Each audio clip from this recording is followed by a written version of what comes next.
vale la pena revisar algo, ¿no? De otros medios y vale de la unos pena. temas ahí Bueno, pues, particulares. creo que una de las cosas que se ha destacado del día de ayer, que hoy traen portadas de algunos periódicos, es la participación de Marcelo Ebrard, el secretario de Relaciones Exteriores, en la Asamblea General de la ONU, con esta propuesta que ya se había adelantado, la propuesta presidencial para trazar un camino hacia la paz ahí en el conflicto en Ucrania. Fue una participación que incluyó las fuertes críticas que ya hemos escuchado también en voz del presidente sobre lo que ha sido el rol de la ONU en la capacidad de atender o de evitar que se den guerras como la que se está dando ahí en Ucrania.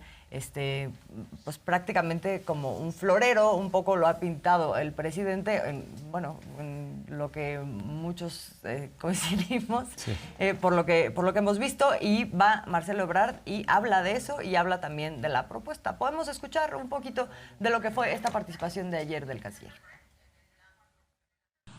El presidente de México, el licenciado López Obrador, consciente de la responsabilidad individual y colectiva que tenemos, propone que una comitiva o caucus de jefes de Estado y de Gobierno aliente y acompañe los esfuerzos del secretario general para promover medidas de fomento de la confianza hoy perdida entre la Federación Rusa y Ucrania, que permitan generar las condiciones tan pronto sea posible para acercar a las partes a los mecanismos de solución pacífica de las controversias que señala la Carta de las Naciones Unidas.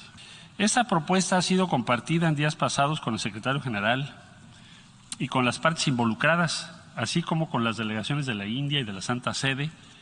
Una dura crítica también al Consejo de Seguridad de la ONU, dominado por las grandes potencias que tienen derecho de veto, y dice Marcelo Ebrard, manifestando la postura del gobierno de México, pues no hay una voluntad de paz, y por eso el acuerdo que se pone sobre la mesa, en particular de lo de Rusia y Ucrania, pero es un acuerdo mucho más extenso. Tenemos rápidamente una intervención de, entiendo, el presidente de Colombia, ¿no? Gustavo Petro, a propósito de esto. Lo que hoy se necesita es empezar negociaciones de paz, ya, porque el mundo tiene que concentrarse en otros problemas. Bueno, esto a propósito de que abraza Colombia a través de la voz de su presidente, pues esta propuesta de México, y hace un llamado a los países de Europa para que sí se haga un esfuerzo de caminar hacia la paz, que es un poco contrario a lo que la dinámica que hemos venido viendo en las principales declaraciones y las principales acciones que han venido tomando de parte de los protagonistas de esta guerra, ¿no? Estamos hablando de Ucrania, estamos hablando de la OTAN, y ahí, o sea, pareciera que no hay una intencionalidad. Ahora México y Colombia, y con la invitación a otros países, llaman a que pues ahora sí que se cambie la programación sobre este tema. Nos dicen que tenemos que hacer una pausa y seguimos con el kiosco.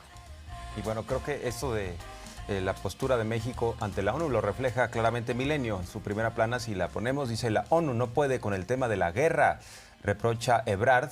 Y bueno, pues ahí observamos al canciller de México junto con Juan Ramón de la Fuente, que es el representante de nuestro país ante la Organización de las Naciones Unidas. Entonces, podemos observar, si me permiten, Milenio, la primera plana, nada más para pues de alguna manera reforzar este mensaje. Me parece que en esta ocasión Milenio lo sintetiza bastante bien. Hay otras veces que criticamos lo que se expresa en otros medios y en la prensa escrita. En este caso Milenio creo que pues le da puntualmente al mensaje. La ONU no puede con el tema de la guerra, reprocha Marcelo Ebrard. Así es. Bueno, pues también hay otros temas en la mesa. Interesante cómo se saltaron este tema en otros grandes periódicos, ¿no? O sea, Reforma no lo menciona, Para Reforma no existió la nota. No existió esto que pasó allá en la ONU, ¿no? Generalmente, ¿no? Estos temas de participación de México en cumbres internacionales o donde México genera un debate a nivel internacional, eso no existe en estos periódicos traen totalmente otra. Pero otra mira, agenda. el Universal su agenda es ahora decir que pues todo está mal con la Marina. Por ejemplo, el Claro. Universal, si lo ponemos, dice, paga Marina 10 millones de pesos al año por violaciones a derechos humanos. O sea, es el discurso de el ejército y los marinos están violentando las garantías individuales. Sin embargo, si uno lee ya con detenimiento la nota, dice, de 2016 a este año, la CEMAR ha cubierto más de 62 millones de pesos por este concepto. O sea, no se incluyen 2 años de la administración de Enrique Peña Nieto. O sea, tiene truco esta Ahí nomás, nota. un detallín.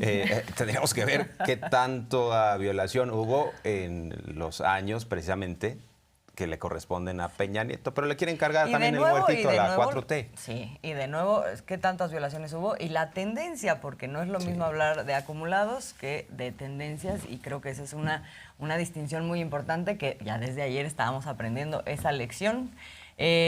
Hablando de la Marina, también Reforma trae, o sea, la cosa es viola derechos humanos, ¿no? Ponerlos como violadores de derechos humanos y además muy caros, ¿no? Les están concediendo todo y les están dando todo. Conceden a Marina, empresa turística, ahora a propósito de lo de las Islas Marías. Y bueno, ya hemos visto que varias empresas van a ver a cargo de Marina también con el Tren Maya.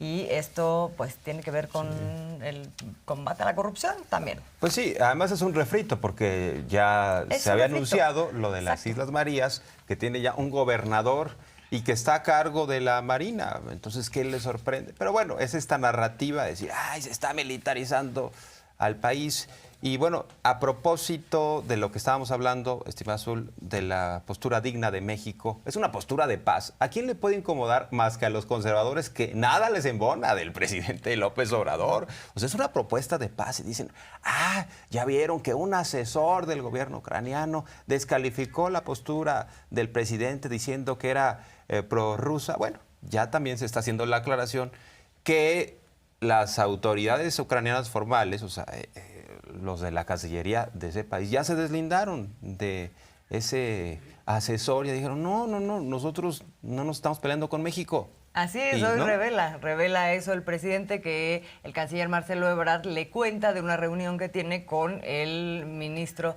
de Relaciones Exteriores de Ucrania, o sea, ese rango, y que le dice está de acuerdo con la propuesta de México y no tenía ningún permiso, el que era ¿Asesor? famoso asesor, consejero, para lo que irse sea, por la para libre. irse por la libre y decir lo que dijo sobre la propuesta de México, ¿no?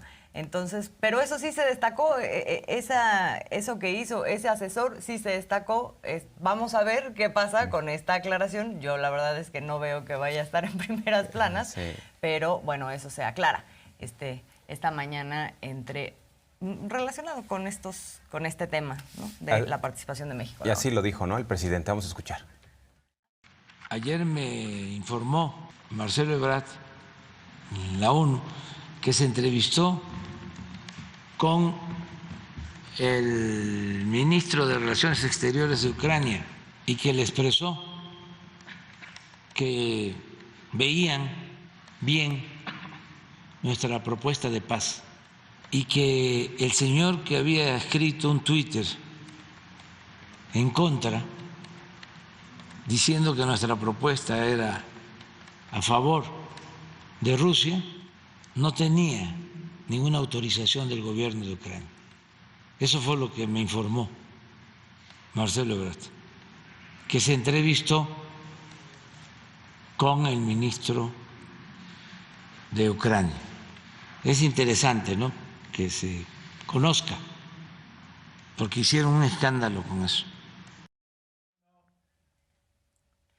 Bueno, pues hasta aquí este tema y creo que el periódico que trae uno de los temas centrales del día de hoy es La Jornada. Si podemos ver la portada, La Jornada demanda penal al juez que absolvió a 120 del caso Iguala. Esto lo estábamos comentando el día de ayer, que además de demanda penal va a haber también una queja ante el Consejo de la Judicatura, lo estaba anunciando ayer Ricardo Mejía Verdeja, el subsecretario de Seguridad, y pues en una cosa que se ha convertido en una fuente de denuncia, de inconformidad profunda por parte de los familiares de estos 43 desaparecidos, jóvenes desaparecidos en Ayotzinapa, y que, bueno, ha habido manifestaciones. Ayer hubo una manifestación en la Procuraduría justamente para exigir no solamente que se reviste esto, sino de las órdenes de aprehensión que ya estaban, ¿por qué no se han liberado? ¿No?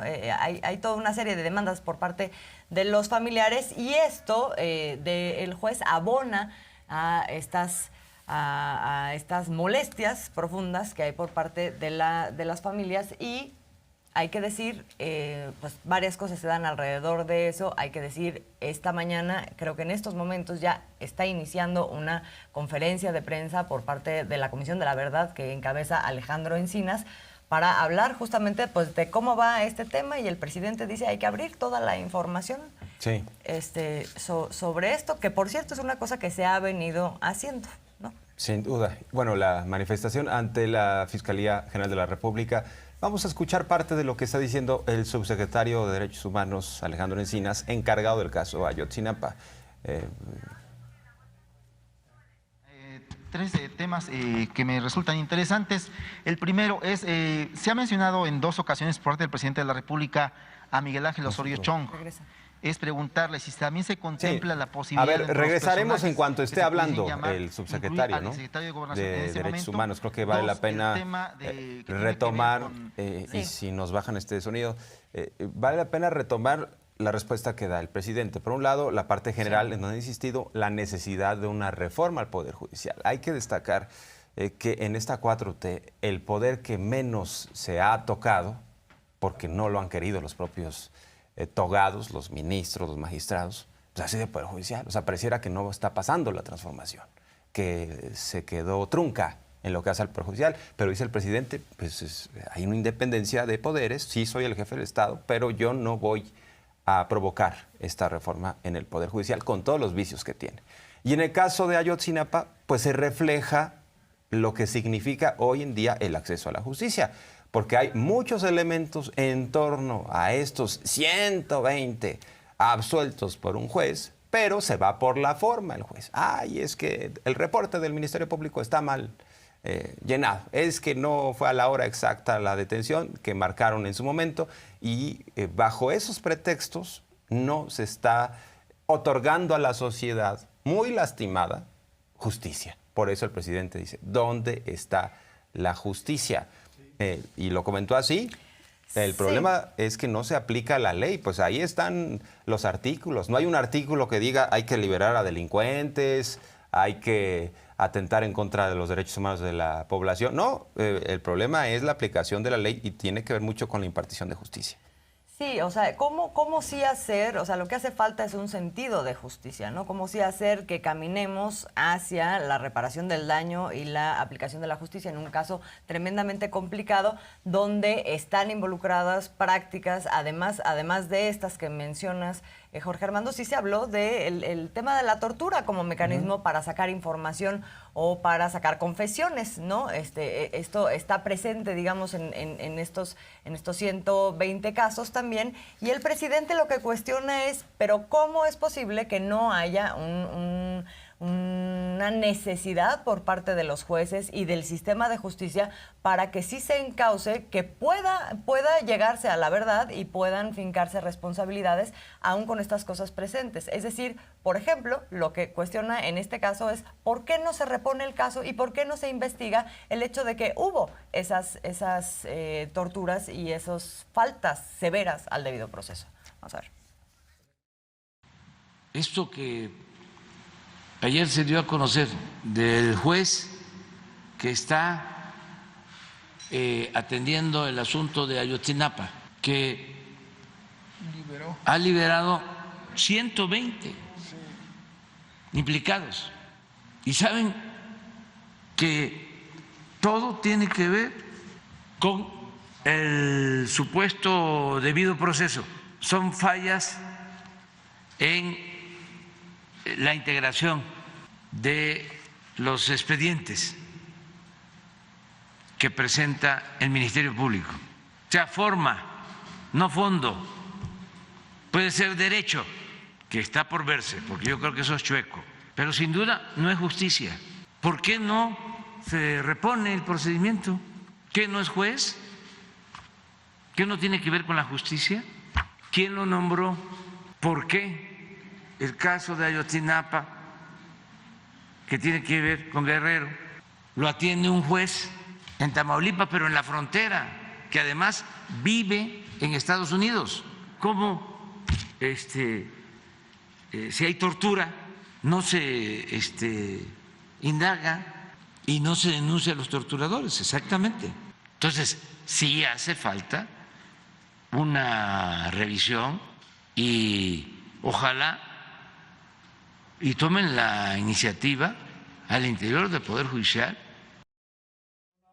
Bueno, y si fuera un presidente autoritario, ya hubiera quitado a todos los ministros y ministras, hubiera dado un golpe sobre la mesa, como le hizo Zedillo. Él puso a los que quiso, a todos. Añadió incluso, ¿no? Claro, dicen, ay, es que en su momento lo aprobó el Congreso. Pues sí, priista, absolutamente controlado por Zedillo y su grupo. Bueno, y nada más subrayar el nombre del juez. Lo dimos ayer, pero ahora el presidente no lo da puntualmente. Se refiere a este juez Samuel Ventura Ramos, que ya habrá una denuncia penal en su contra y además una investigación se va a solicitar en el Consejo de la Judicatura.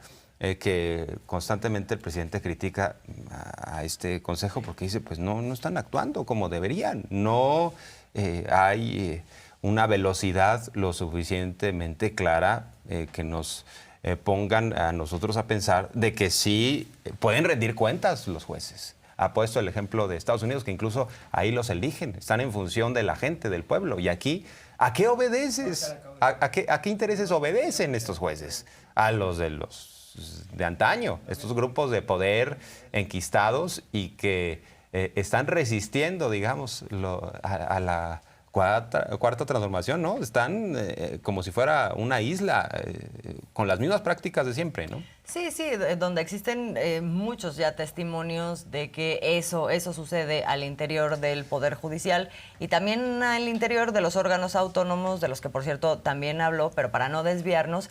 Es por eso que el presidente habla esta mañana a propósito de las declaraciones del ministro presidente de la Suprema Corte de Justicia, Arturo Saldívar, en el sentido de que no son culpables los jueces, sino la forma desasiada en la que proceden las fiscalías, la que hace que no cuajen los casos, ¿no? Como por ejemplo una detención, aquí estamos hablando de 120 detenciones. Esa sería la posición de Saldívar, lo habíamos comentado aquí, y hoy el presidente, por todo esto que estamos comentando ahora, dice, pues yo no estoy de acuerdo, no es la responsabilidad solo de las fiscalías. Aquí estamos hablando de una forma de hacer las cosas, ahora sí que de un régimen que hace un modelo de forma de hacer las cosas, implica a las fiscalías, implica al Poder Judicial, sin duda. Vamos a escuchar. No coincido con él, que lo respeto mucho, pero que es el mismo estribillo de siempre.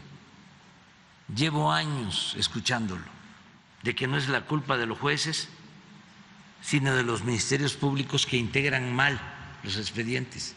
Es culpa de los dos. Y sí me puede él decir, y lo entiendo, de que él tiene que defender a los jueces. Hay un asunto ahí que tiene que ver con la defensa de los gremios, pero yo no voy a defender a un servidor público corrupto. No nos va a dar. Y bueno, sobre las manifestaciones del caso Ayotzinapa, el presidente dijo que la oposición está buscando enrarecer, ensuciar este tipo de causas, ¿no? Vamos a escuchar y lo comentamos. Yo creo que hay intereses que lo que buscan es enfrentarnos, desacreditar al gobierno, porque los integrantes de Ayotzinapa, los padres de los jóvenes, han estado informados de todo lo que estamos haciendo. Se está aclarando lo que sucedió, castigando a los responsables sin impunidad. Sin embargo, están queriendo enrarecer la situación. Sin embargo, están queriendo enrarecer la situación. Encapuchados, tirando piedra. Ahí es el conservadurismo o lo que suele pasar, que los extremos se tocan, la extrema derecha y la extrema izquierda. Bueno, ahí veíamos las imágenes de esta manifestación del día de ayer, que por cierto hay que distinguir, se dio la manifestación afuera de la Procuraduría por parte de la Fiscalía, por parte de los familiares. Cuando se retiran los familiares, entonces entran esta veintena de encapuchados a hacer lo que estábamos viendo en las imágenes, y es a eso a lo que se refiere el presidente, haciendo esta distinción y también un llamado a los jóvenes que participan en estas manifestaciones, pues de no caer en esa manipulación. O sea, sí hay una ubicación del presidente de que aquí hay un tema de manipulación por parte de grupos que están interesados en generar inestabilidad, sin duda. Muy parecido a lo que sucede en las movilizaciones feministas en la Ciudad de México. Así es. Por un lado, grupos sociales claramente identificados con causas muy importantes que hay que defender, a las cuales hay que sumarnos, y constantemente lo hemos hecho. Y por otra parte, y hay que decir, la mayoría de las manifestantes son pacíficas, pero hay unos grupos pequeños enquistados, meten encapuchadas con bombas molotov, con el ánimo de destruir todo a su paso, de generar caos, que defienden. ¿Cómo podrían defender una causa atacando a una mujer policía, violentándola, en su caso golpeándola? Pues eso no es feminismo. Entonces también dice el presidente, cuidado con este tipo de manifestaciones, hay que evitar que este tipo de grupos después quieran conquistar estas movilizaciones con el ánimo de golpear a la 4T y a López Obrador, no con otro ánimo, ¿no? Sí, y una de las formas de golpear es provocar. O sea, cuando dice una provocación es provocar que sean reprimidas estas manifestaciones, ¿no? Cosa que, por cierto, ayer no sucedió. Hubo 11 heridos por parte de los elementos de seguridad que estaban ahí y no hubo una reacción. Y el presidente hoy dice, adelanta, no vamos a caer en esas provocaciones, no vamos a reprimir, que es una cosa, es una película, y incluso lo dijo el presidente con varios alusiones a otras situaciones, ¿no? Lo de las estampitas, esta ya la tengo, te conozco bacalao, aunque vengas disfrazado, esta es una película que ya viví, porque sí, es una reedición de situaciones que hemos visto en otras manifestaciones y con otras causas, pero con una práctica pues muy persistente, ¿no? Por parte de ciertos grupos, como bien decías, que se han metido, por ejemplo, en la causa feminista, estos grupos también. Bueno, sin embargo, sí hubo un cuestionamiento por parte de los familiares. Ya decía yo que hay una insatisfacción de cómo han estado dándose los acontecimientos, en voz de el abogado Vidulfo Rosales, que ayer hizo varias declaraciones justo cuestionando el proceso, y por eso se hace la conferencia del día de hoy, y por eso el presidente también dice, oigan, pues se ha estado abriendo el proceso, se ha estado identificando responsables, se hizo un reporte pormenorizado de todo esto que ocurrió, y de ahí se detonó un proceso penal. Creo que o sea, no nos pueden meter a nosotros en la misma casilla que lo que son los gobiernos anteriores. Y lo que sí reconoce es una cosa que, por ejemplo, y ya lo comentaba Miguel Arzate, que no había dado cuenta el presidente, que es el hecho de que hay partes del informe que están testados. Vamos a escuchar, porque dice el presidente es que la información se tiene que abrir toda. Todos ellos son responsables y en todos los casos la comisión está pidiendo que se giren órdenes de aprehensión. Y en el caso de los militares, los que aparecen aquí, todos están detenidos. Falta uno nada más, los que aparecen en la comisión. Bueno, ahí está también el procurador en esa lista y está también el señor Cerón. Yo mismo escribí una carta al primer ministro de Israel pidiéndole su colaboración y la respuesta que obtuve fue favorable, en el sentido de que ellos van a ayudar y lo están haciendo. Nada más que son procesos, pero sí hay ese compromiso. Sí, pero no hay carpetazo. Y finalmente, Entonces, yo no sabía esto, fíjate. Entonces le voy a pedir a Alejandro, si no se puede, hoy mismo que busque a los padres y que con el compromiso, porque a los padres no les convendría de que se use esto de pretexto para que no haya justicia, pero que los busque a los padres y que les dé los nombres, porque a lo mejor esto es lo que está llevando a la desconfianza de los padres y a los abogados, defensores de la causa, pero que los busque si son estos y que se dé toda la información.